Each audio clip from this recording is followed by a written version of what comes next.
Welcome to Talking Tullahoma. I'm your guest, Jamie Treadwell, and in the studio with me today is Rosie Graham, who's here to talk about the 20th anniversary or the 50th anniversary of men landing on the moon. Welcome, Rosie. Thank you, Jamie. I appreciate you having me here. So you're not just anybody to talk about it, though. You were right there when all this was going on. I was a very fortunate young woman. Came at the right time, at the right place when I got through school. I came out, graduated from the University of North Carolina with a master's degree and went straight to work in Houston in 1968, and that was in September of '68, which was right prior to all of the moon missions taking off. Apollo 7 flew in October, Apollo 8 in December, 9, 10, and I was there for Apollo 11 to land on the moon. It was the most exciting time of my life, I would have to say that. I just got cold chills hearing about that. I mean, I cannot imagine, being a part of history because, I mean, really and truly, you are a part of history.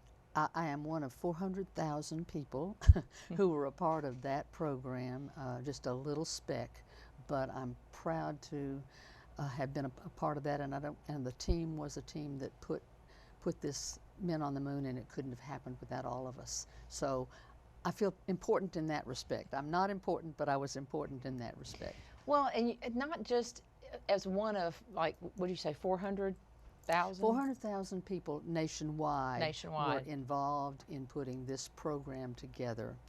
Down in Houston, there were not 400,000 of us. I worked for IBM at the Federal Systems Division for NASA. We programmed the ground computers that manned the mission, and we were involved in that part. I was one of 30 women out of 600 programmers at the time. And that's the demographic I was looking for. I mean, 30 from 400,000, that's a much smaller number. And that was a time when there weren't a lot of women. I mean, actually 30 seems like a really big number considering this was 1968, 1969. It was. And yeah. Now there were some women engineers over at the base, but when you see the mission control rooms, when you see what was going on, all you see is men in white shirts and ties. You don't see the women that were involved, and there weren't very many of us. But it did grow. As I was there from '69 until '76, and during that time a lot went on, a lot happened, and more women were hired.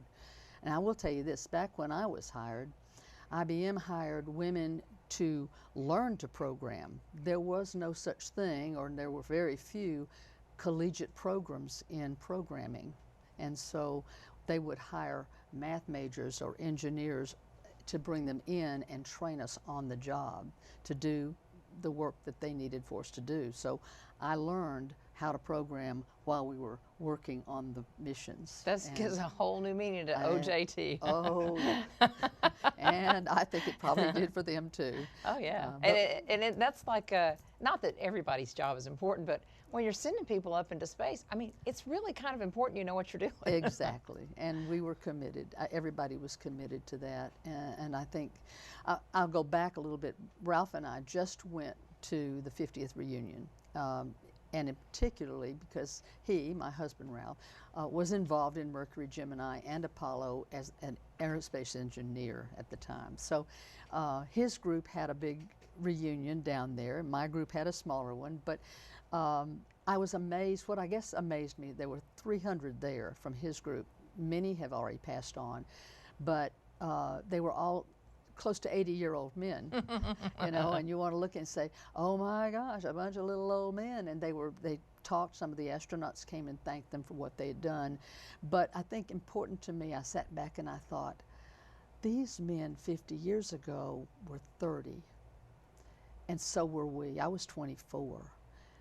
Most of us were. The average age of those of us that worked on that was about 29 or 30. Gosh, and if you consider about, when we think now, but a 20 and a 30-year-old, we put men on the moon when we were babies. Yeah, I mean, and you want to say, really? Yeah. I mean, that's really the way it was. We were all young people. Sure. It was a young people. And 24-year-olds today, you know, I wonder if they can, like, you know, write in cursive, drive a stick-shift car, or balance a checkbook. And you guys were like writing the programs that literally did send men to the moon. Right, and that managed them on the moon, and it kept up with their things. I wrote programs on IBM 360 machines, which are large old clunkers now, but they were the best computers off the line at the time, and they had 1 million bytes of memory. Now, your phone, wherever your phone is, your phones today are infinitely larger. You know, think about how much memory you may have on those, sure. gigabytes of memory.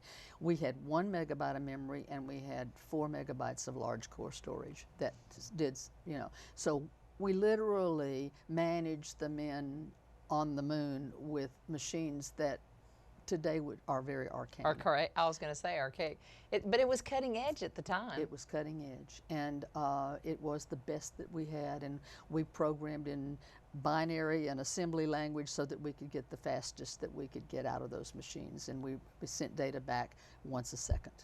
So it was a miracle. Now, there were also onboard computers, small onboard computers. I didn't have anything to do with those. That was NASA controlled, but we managed the ground mission. Once it flew, once it lifted off down in Kennedy, Houston was then managing the systems. We'll all go from there. The flight controllers in Houston managed it from there. But if you think about it, that's a big step to get them off. I mean, it's just like sending your kid off to school for the first time. You know, you got to make sure they've got everything. You can't just like throw them out the door. So no, you can't. So I mean, once you get them up there, you're kind of committed to, and you know, improvise, adapt, and overcome. But getting them off the ground is a big step, Rosie. It is a huge step. And then once they're there and have to orbit the moon and get over there and get back, I sit back now and think I'm in awe. I'm in awe now. I wasn't in awe then. I didn't know enough to be in awe. You were young then, you know. I was just doing my job. 24, you didn't know. We had a ball. I mean, we cheered every time they went up, and we cheered every time they landed and came down safely. And we were all held our breath because we did realize the danger. But we held our breath until they landed. But when you're 24, you're almost invincible. So I think. Right. Now, tell me, what was the climate like just living in Houston at that time? Electric. It really was. At our area. Now we're down, actually the Space Clear Lake is where this is. It's about halfway between Houston and Galveston. And when I first went down there was just almost nothing there. I think the thing that amazed, except the buildings, except a few of the buildings that we were working in. Now, going back after 50 years, it's just almost unrecognizable. I mean, there's the Space Center there, there's the museum there, they've got everything is all about space. It's all there, and all the buildings and more buildings, and but the climate was really electric. I mean, we were just, and like I said, I got there in September, and the first mission after Apollo 1 that blew up went off in October, and we were all holding our breath. It was just unbelievable, and think that we were all young people, so we partied. I mean, anytime they went up, they partied. And when they came down, we partied. It was an outstanding. And celebrated. It was celebrated. Maybe that's exactly what I should say. But it was electric, and everybody was on board with it all. You know, we knew what was going on, and we didn't just. And you know, we were there with it all, and we felt like we were there with it all. It was an amazing feeling. I'm jealous that I couldn't be there. We're going to take a quick commercial break. When we come back, we're going to talk a little bit about going forward 5 years. So stay with us. We'll be back right after this. We've probably had light tube service for 3 or 4 years. It's been fabulous, especially the fiber and quickness of it. Customer service has always been awesome with light tube. Any issues, address it right away. We looked at a number of factors, just the speed and being able to, for the customer service of taking care of us if we've got an issue, and we saved a little bit of money as well.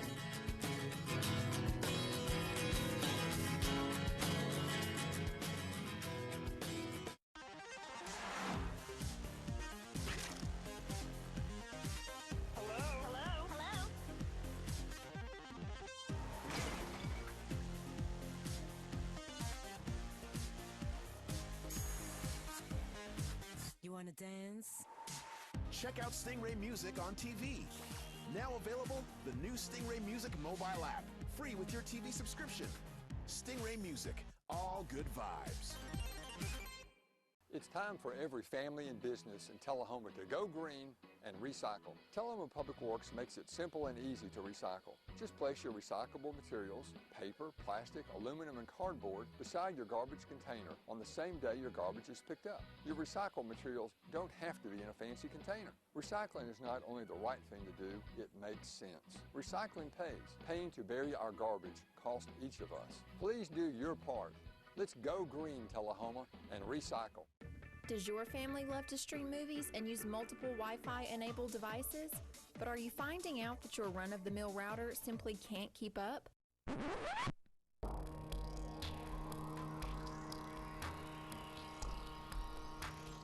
Don't worry, LightTube has you covered with our internet router service for only $9.95 per month. Get back to what your family loves doing. Call us today at 455-4515 to learn more. Welcome back to Talking Tullahoma. So Rosie, you brought up something very interesting during our commercial break, and before you tell us that, I want to say I was having a conversation with someone, told them who my guest was today, and she said, well, I think her husband's really brilliant, and I only know Ralph from the tree board. I don't know beyond that. Apparently he really is brilliant, as you were telling me. But so tell us the other side of that coin. When you went back for but I know your brilliance because of the Science Center, but tell them about what happened when you went back for the anniversary. Well, when we went back for the anniversary, it was mostly men, and people were talking to those men about this, and I was there as Ralph's wife in this part of this, so nobody even looked at me and said, did you have a part of this? Did you ever do anything? And in fact, we went to church, our church back there, and they asked people to stand up that had worked on the Apollo program. And so we stood up, only about 30 people out of 500 at this church stood up that day. And they were, but the people in front of us turned around and immediately looked at Ralph and said, tell me what you did. And he said, well, she did too. And they said, oh, really? Mm-hmm. So the idea that women worked on it back then was very limited. I was in a time where women were not really considered in those professions. But I also was in a time when the technology and the computer industry and the space industry were the first to kind of accept women in something beside teaching, nursing, and administrative roles. They took us in. So I was very fortunate, I think, to be able to come in as a woman during a time when women were, it was one profession that we could get into and be something unique and have a unique profession.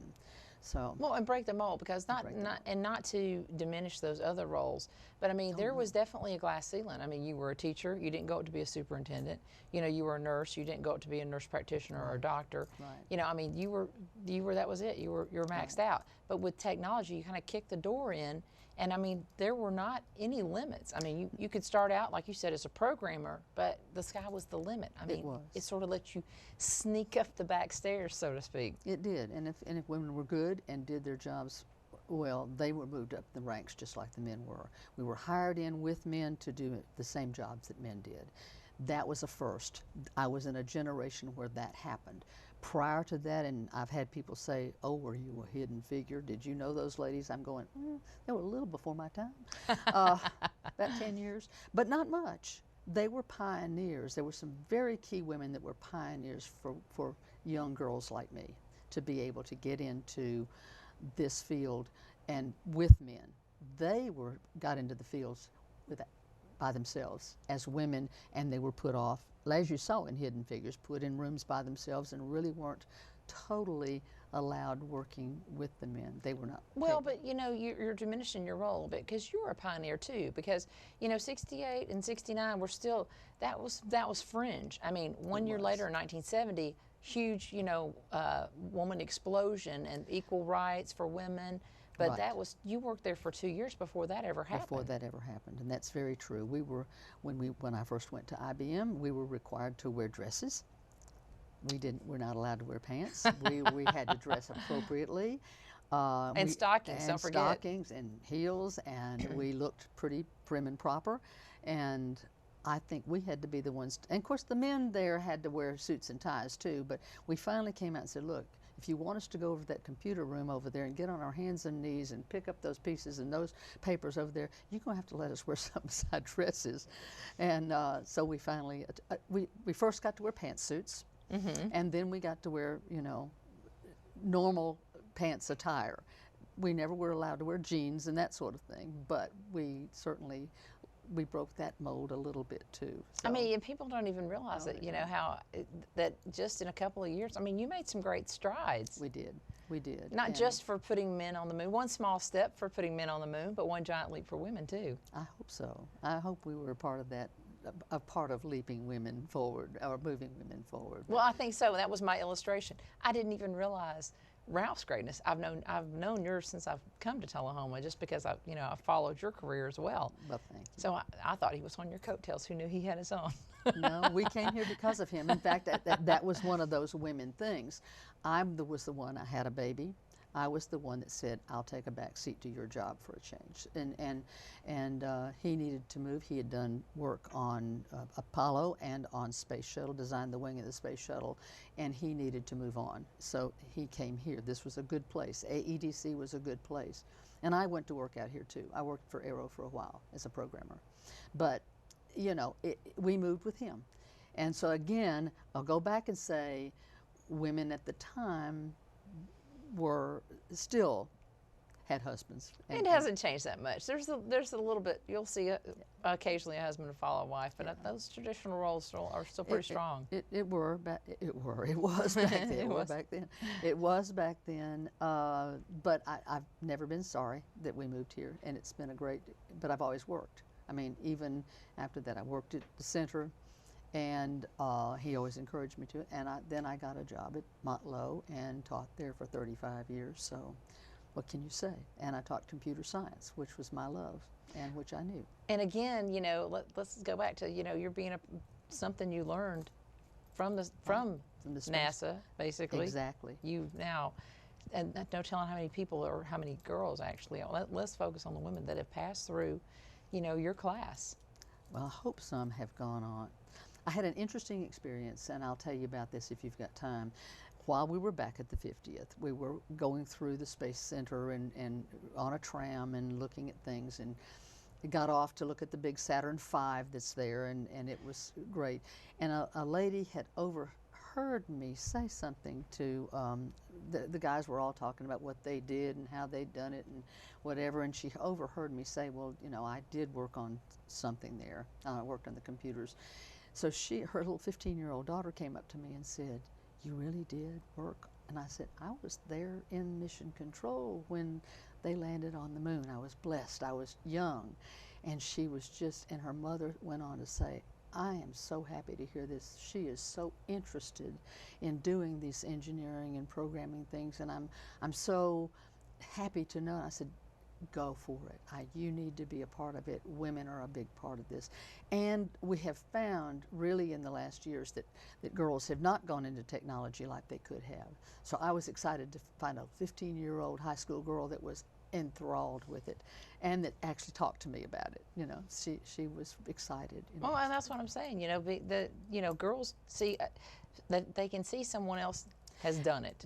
Right. They need mentors like that. So they need to know that it can be done and that it doesn't take much to do it. You just decide that's what you want to do and make that jump out there and go for it. Well, you know, Hidden Figures may have made the initial pathway, but y'all tromped down a little bit more yourselves. I think it did. I think Hidden Figures probably was one of the best things that happened recently. And then the Apollo 50th. I've not seen this much publicity about the space program since I was in it. That's crazy. And it's amazing how much has gone on, how much has been on television, how exciting that's been. We've watched everything and said, I knew him when, and like I said, I went to church with several of the astronauts and knew them, and they were friends. They weren't, in awe as much as you think it would be. They were just people. We were all just people. When we come back, I want to ask you about the future of NASA. So stay with us, and we'll hear more right after this.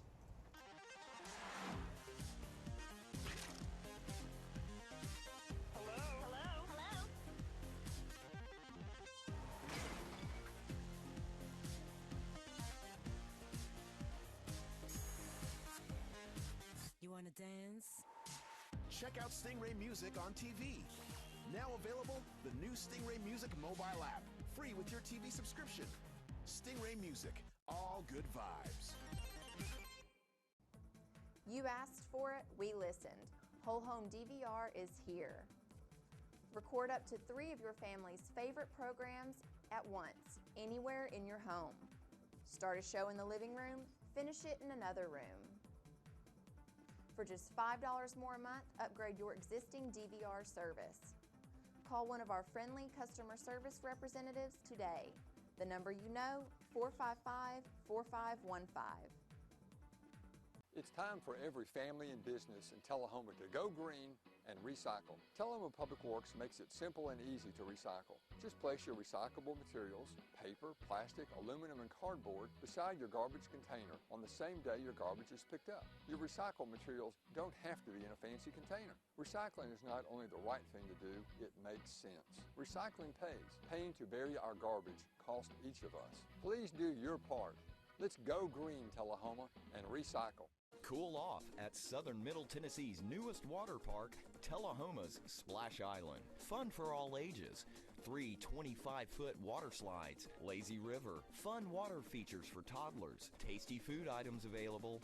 All this and more, only $5 from 10 a.m. to 3 p.m. or 4 to 9 p.m. Sundays, 1 to 6. Join the fun at Tullahoma's Splash Island. Welcome back to Talking Tullahoma. Well, Rosie, since you were down there for the 50th anniversary, tell us a little bit about what we can expect, say, for the next 50th years. I know we talked about how it's really become privatized now, and it's all, private business. It really is, but NASA will still coordinate it all, and there is so much going on, and I'm really excited about it because it really took a nosedive for a while in terms of funding, in terms of what was going on. Something was always still going on, but now, right now, is a special time to be a part of it. We saw some things with the Orion missions that are going to be coming up. And if you don't know, Orion is going to be, it's a super spacecraft that's going to take men back to the moon and then on to Mars. And that program is really building up. They think that, it will be ready to roll out by 2024. Really? And I don't know when they'll go back to Mars, but that will probably take them back for a space station on the moon and then onward from there. It will be a jump off. So they'll leave the moon and go to Mars. Right. Other things that's the plan. That can change. But all of 5 this years is nothing. It's a blink. Yes, it's a blink. It's a blink. And they are working diligently. We went through, we were able to go through the Mission Control Center. Not a mission, I didn't get the mission control. We were able to go through some of the buildings at NASA, at the Manned Spacecraft Center, and we saw where they were training and they were doing some of the tests for this and the practice spacecraft. Amazing what they've done technology-wise since the time, and they've really made that technology so much better. Of course, computer technology is infinitely better. But, oh, sure. But this was just in the spacecraft. And yes, they're working with SpaceX and the other privatized industries to make this happen. That's helped a lot because they can fund those things that we can't just always expect the government to fund. Sure. But I know it will be overviewed by NASA, and that's important, that we've got a concerted effort for one thing and not have people going off in different. Yeah, and I think bidding it out to a private industry was a great idea. Best idea they've had. And I love the fact that when you go down there, because I took a tour back in 2015, and we were able to go sit in the old, which was, Mission Control where you were. Right. And then we were allowed to look through a glass window at the new Mission Control, and it was daylight and dark. It was daylight. And what they've done now, fortunately, is they've gone back and mocked up what the old room looked like. And I didn't get to go through there. There were so many people down there that we missed a tram to go and see that. But I said, well, I've been there. I've been to the real one. This is just a movie set. Why would I go through the movie set?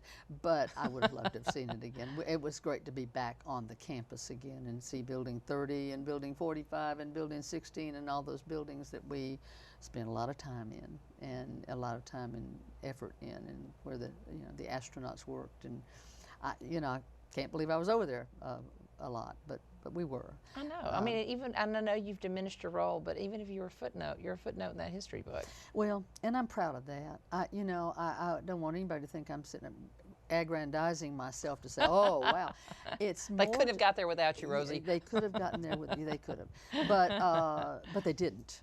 They didn't get there without me. Exactly. And that's the important thing. I think we all have to know that in our lives, everything we do is important, no matter how small or big. Sure. And I really also feel real strongly that I wish our country could come back together, that many people, that many young minds, with that focus on a future, on a project that brings us all together in, to make a difference. And it took a village, and the smallest pebble makes a ripple. And all the things that came out of that program are just amazing to me. Everything from, clothing to medical equipment to MRIs to computer technology. I mean, my goodness, it exploded. I know. It's My shoes, actually. I've got a little Velcro right here on my shoes. See, right there. Thank you for the space program, or my shoes wouldn't be able to stay closed today. I think if we saw the hundreds or thousands of things that came out of that, people would be amazed. And you're just getting a list that we take for granted every day. For granted. And they happen because they said, "What'd you get? Moon rocks?" We got a lot more than moon rocks. Got a lot of technology that meant a lot. So I know. Well, to allow someone to exist on space, I mean, they had to come up with all these products, and I think it's something, a project like that creates the synergy that creates other things that we use on a daily basis. On a daily basis. So even if you don't want to contribute or give yourself credit for the moon landing, thank you for the Velcro on my shoes. It was interesting to talk to a man. Talked to us at one of the conferences, one of the sessions, and he said that he had been there when they had done the spacesuits. He had been part of designing the spacesuits, and said that right before Buzz Aldrin and Neil Armstrong went, the arms of the spacesuit would float out like this, and they couldn't get their arm. And so within just a few days before they went, they had to redesign those. We didn't know that. So anyway. Interesting. Well, this needs to be a two-parter. Unfortunately, we're out of time, but thank you so much for coming and all that you imparted to us today, and things I didn't even know about. Well, thank you for having me. I'm always excited to talk about the space program. Well, we'll have to have you back then. Thank you for joining us, too, on Talking Tullahoma. We'll see you next time. I love